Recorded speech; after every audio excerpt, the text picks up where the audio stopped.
Hello, people watching this video, as well as students in the classroom. Mr. Phelan. Alright, new immigrants. What's going on with new immigrants? Between 1900 and 1915, we have 15 million immigrants that come into the United States, which is a lot. That is more than the population of New York City. So we have a lot of immigrants, and that's what we're going to be looking at today. So where are these immigrants coming from? Well, you have a lot from coming because of religious persecution. You have Jews coming from Russia. There's rising populations of people in Europe. And with less land, there's not a lot of farm jobs and few industrial jobs. So you don't have a lot of people that can get jobs in European cities. So because of that, there's also many advertisements in Europe at the time that are advertising jobs in factories. Lawrence advertises jobs in its city and various European cities. So people believe that they can get work when they come to America. We also have the Irish potato famine. It goes between 1845 and 1852. And the Irish at that time were heavily dependent for their food on potatoes. Which in hindsight was a poor idea. But with the potato famine, the tasty potatoes were, well, not available. So you have millions, literally, of Irish starving to death.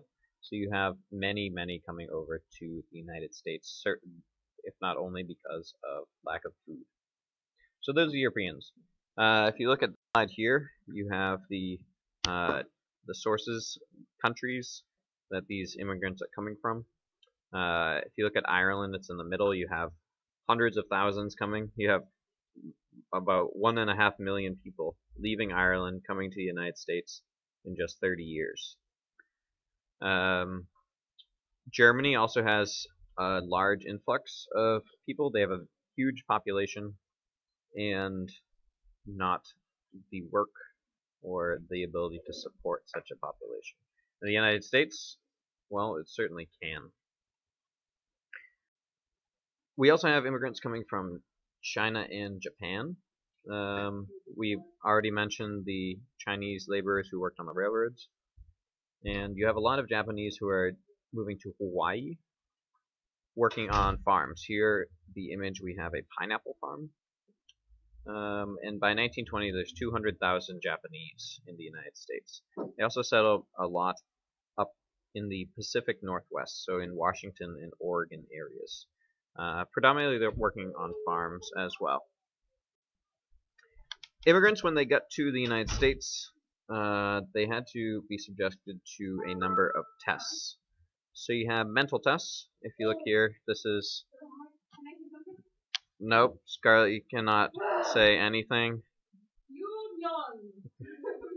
Nope, no unions for you. This is from Ellis Island. Ellis Island was one of the immigration centers. And when immigrants get there, they were tested namely for health. The U.S. didn't want sick people to be coming into the country, and mental fitness. So they would put them through these visual comparison tests. If you look at the top, there's some faces. The immigrants would be asked to point out the angry faces and the sad faces, or the angry and the happy faces. If they're unable to, then the examiners would deem them mentally incompetent. They'd also have to pick out patterns. If you look in the middle images and the bottom images, these are pattern pictures. So immigrants, not only did they mostly have pretty rough journeys over here, but they were forced to take tests like this. Many also were forced to change their names at this time. The people working at these immigration centers, if they were hard names to pronounce, or they felt that they were too ethnic of a name, they would be changed. Sometimes easily. My grandparents' name was changed from O'Shea to Shea, but you have people that have much longer names, and the immigration officials simply just... So the centers, we have Ellis Island. Image on the right, you have some immigrants waiting at Ellis Island. And this was in New York Harbor. you have all these documents of background checks, so you're not getting criminals as best they could. But for the most part, Ellis Island was a decently good place to immigrate to. However, in San Francisco Bay, you had Angel Island. These were mostly Chinese immigrants were coming in, and at the time there was certainly a great deal of racism against Asian immigrants. And these immigrants were held in detention centers for days. The conditions were extremely dirty. If you look in this room, they're just sitting on benches for days, so you don't really have the physical comforts that you would need. And these were certainly some poor circumstances, but people wanted to get to the U.S. for better. With so many immigrants, you have 15 million immigrants coming in, there's some backlash.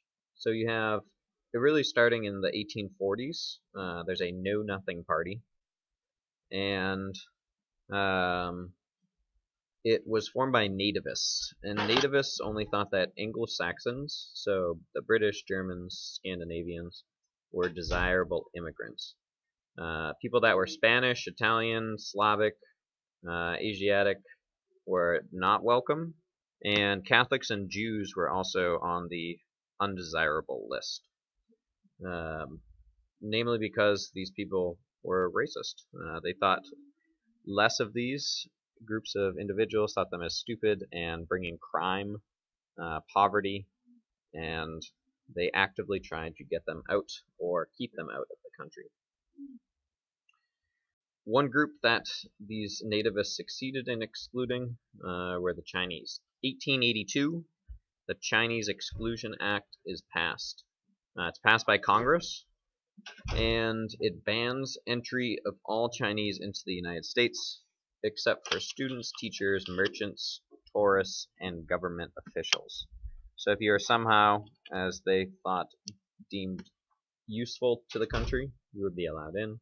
But really anyone that wasn't, they see being quite educated or bringing business, those were not allowed. So this is immigration in the 1900s, and it wasn't a pretty scene.